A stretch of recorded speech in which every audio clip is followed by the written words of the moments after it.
Quando você se depara com o kanji, o que vem na sua mente?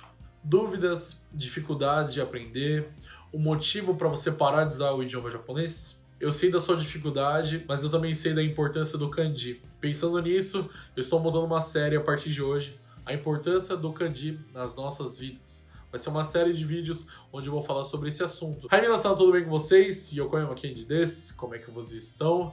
Muito prazer. Para você que não me conhece, eu sou Kenji Yokoyama, professor do curso de japonês do Kenji Academy, onde você pode aprender japonês com seus animes favoritos. É o primeiro passo que você pode dar. Caso você tenha o sonho de morar ou viajar para o Japão, você pode aprender japonês com os elementos mais fáceis e mais divertidos do mundo, que são os animes, e eu sou o professor disso. Já ajudei mais de 10 mil pessoas até agora. Eu não sei se você sabe, mas a origem do kanji não é no Japão. A origem do kanji é na China antiga. E depois que o kanji foi inserido no Japão, ele mudou toda uma cultura japonesa, ele mudou todo o sistema do Japão. Hoje o Japão é muito graças ao desenvolvimento do kanji no próprio país, e eu quero falar sobre essas três coisas. Primeiro ponto, o kanji, ele mudou toda uma história do Japão. Tudo que nós somos hoje, tudo que nós temos hoje, é porque alguém lá atrás mudou o curso da nossa vida. Tudo que você sabe sobre Primeira Guerra Mundial, Segunda Guerra Mundial, Guerra Fria, que é o conteúdo que nós aprendemos aqui no Brasil, alguém registrou aquele fato e aquele conto. E agora, essa história de 10, 100, 500, 1000 anos atrás fosse contado de uma pessoa para outra, só a comunicação verbal, só sendo contada literalmente. A história com certeza ia ser distorcida. Não pelo fato da maldade, mas sim porque se a gente não registra algo, vai ser muito mais difícil da gente decorar ou da gente guardar aquilo. Tanto que uma forma para você aprender japonês ou qualquer outro idioma é você escrever. Porque quando você ouve, você absorve uma porcentagem. Agora, quando você escreve, você decora 7 vezes mais do que se você tivesse só ouvido. O fato de que o kanji mudou a história do Japão, porque os japoneses até o século IV não tinham desenvolvido nenhuma escrita do próprio país. Sim, toda a comunicação que eles tinham eram verbais ou registrados com outros elementos, estátuas, templos e tradições, mas nenhuma forma escrita era desenvolvida no próprio país. O Japão teve contato com o kanji no início do século IV. No século IV, um grupo de budistas vieram da China antiga e trouxeram com eles pergaminhos de ensino religiosos. E eles compartilharam ali nos templos, dentro do monastério. Ali foi o primeiro contato que o Japão teve com o kanji. O Japão, desde a antiguidade, tinha contato comercial com a China. Eles saíam do Japão e iam para a China no sentido de contato comercial. E foi aí que os japoneses perceberam que os chineses, além do idioma desenvolvido próprio, falado entre si, eles tinham também uma forma de uma comunicação escrita. E eles escreviam ali e fazia parte do sistema, da cultura do próprio país. E o japonês, observando isso, ele teve uma ideia.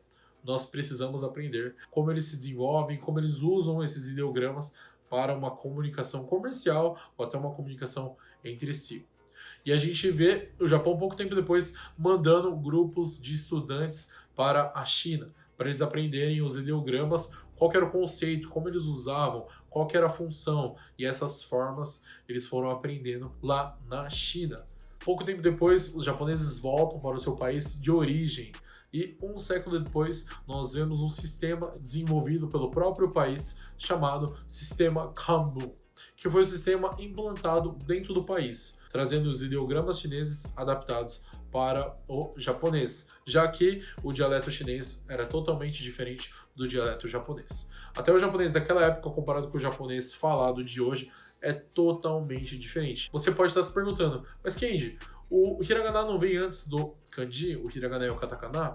Na verdade, o primeiro tipo de escrita que foi desenvolvida foi o kanji, já que eles trouxeram da China. O hiragana veio depois disso. Um grupo de mulheres que não tinha tanto acesso ao ensino, já que o ensino era elitizado e direcionado aos homens, as mulheres começaram a ter acesso a esse conteúdo. Elas começaram a simplificar os ideogramas japoneses, dentro de cartas, ou seja, eles começaram a desenvolver outras letras baseadas no kanji. Uma ótima sacada desse grupo de mulheres lá no Japão antigo. Eu falei que o primeiro ponto que mudou a cultura japonesa depois que o kanji foi implementado, foi com que esse registro histórico não era escrito, ele era somente contado, passado de geração em geração. E através desse desenvolvimento do país na escrita, eles começaram a relatar aquilo que aconteceu. E depois que esse sistema Kanbun foi desenvolvido e passado, né, para todo o Japão, dentro dessa elite, eles começaram a escrever tudo aquilo que acontecia. E a gente tem muito mais detalhe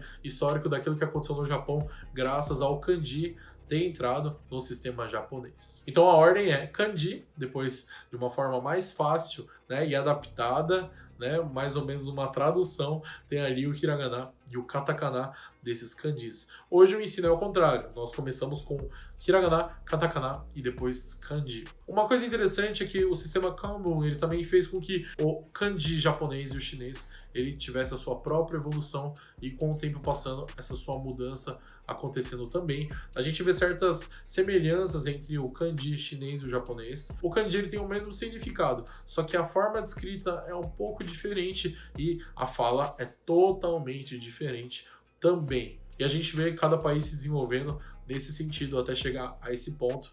Deve ter aparecido alguma imagem para você também sobre isso. Então, o primeiro fato, o kanji mudou todo o registro histórico do Japão e a gente tem muito mais detalhe. Bom, a segunda grande diferença que o kanji afetou o Japão foi a comunicação entre as cidades e as pessoas que estavam longe, baseado naquilo que a gente falou do primeiro exemplo.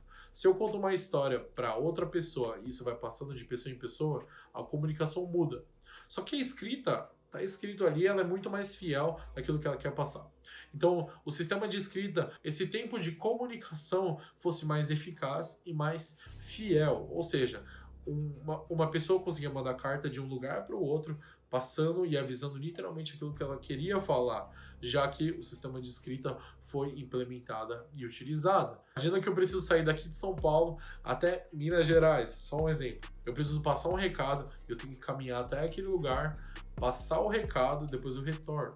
Esse era o tipo de comunicação que eles tinham. Agora, com a escrita do kanji e a implementação dos ideogramas e todo o sistema Kanbun implementado, eles conseguiam passar essa carta para frente, economizando tempo de viagem e sendo fiel naquele recado. A comunicação toda do país mudou porque um sistema de escrita foi implementado e ele foi desenvolvido também. O kanji é muito importante para você entender o significado, para diminuir a desavença na hora da fala, para a pessoa que recebeu o recado não entender nada errado e ela entender fielmente aquilo que o autor ou o comunicador quer passar.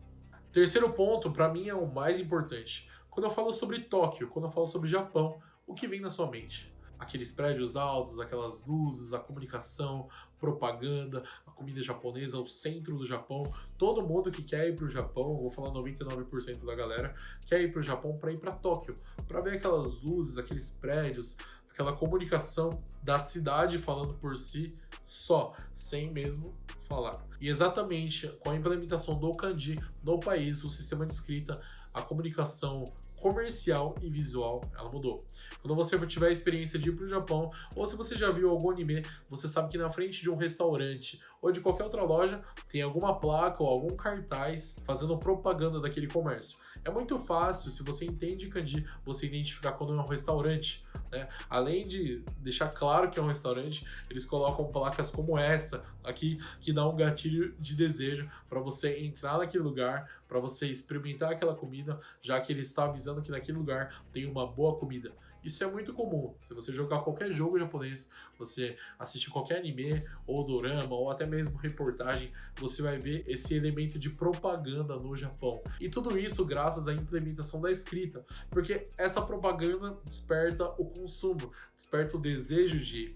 E inconscientemente você vai conseguir entender o que aquele comércio ou aquela pessoa quer comunicar para você. Uma coisa legal também dessa comunicação é se você for qualquer lugar histórico, né, seja uma estátua ou um lugar importante, você vai encontrar kanjis que estão sendo representados naqueles lugares, onde ele passa a ideia de que eu não preciso te falar nada, somente com o ambiente e com o ideograma eu quero expressar para você esse sentimento. Agora, seria muito ruim alguém indo para o Japão e não entendendo todo esse lado poético, todo esse lado filosófico do lugar, porque o lugar fala por si só. O Japão, ele tem uma coisa muito legal. Os lugares, os templos, as cidades, elas se comunicam por si só, porque o japonês entendeu a importância da comunicação visual. Eu não preciso dizer para você que o meu restaurante tem a melhor comida. Somente olhando você vai conseguir entender o que eu quero te falar. Se você olhar qualquer estátua ou qualquer objeto atípico do Japão, um elemento do kanji sendo representado naquele lugar. Porque a propaganda é feita por si só. Então, historicamente, o kanji, com esses 3 pontos, ele mudou totalmente o sistema do Japão. Histórico, a comunicação de um lugar para outro de distância, né? Hoje em dia nós temos o WhatsApp, e-mail, o computador, a internet está aí para facilitar, mas antigamente, imagina, eu tenho que andar por 2, 3 dias, passar um recado e depois eu tenho que voltar. O recado não vai chegar da mesma forma. E terceiro ponto, tudo que você vê do Japão visual, aquele Japão que você sonha e deseja ir, é tudo graças à implementação do kanji no próprio país. E os japoneses conseguiram despertar no mundo todo o desejo de você consumir, assistir ou viajar para o Japão, mesmo que nenhum japonês não tenha falado nada do Japão para você. Só de você visualizar alguma imagem, algum vídeo, já criou em você um desejo de ir para o Japão. E tudo isso graças ao kanji e a escrita dentro do próprio país. Bom, e nessa série eu vou falar sobre várias outras coisas também, que é como você pode estudar, qual que é o melhor caminho. Nós iremos abordar muito esse assunto. Eu quero despertar em você o desejo de estudar japonês. Se você parou por algum motivo, se você ficou frustrado, se algum problema aconteceu por dificuldade de ensino, aquele seu sonho de ir para o Japão ou de morar no Japão, ele acabou, assista todos os vídeos dessa série. Esse é o primeiro vídeo. Eu tenho certeza que isso vai dar uma motivada para você continuar estudando. Ok? Eu espero você no próximo vídeo. Muito obrigado e até mais. Arigatou. Mata, né?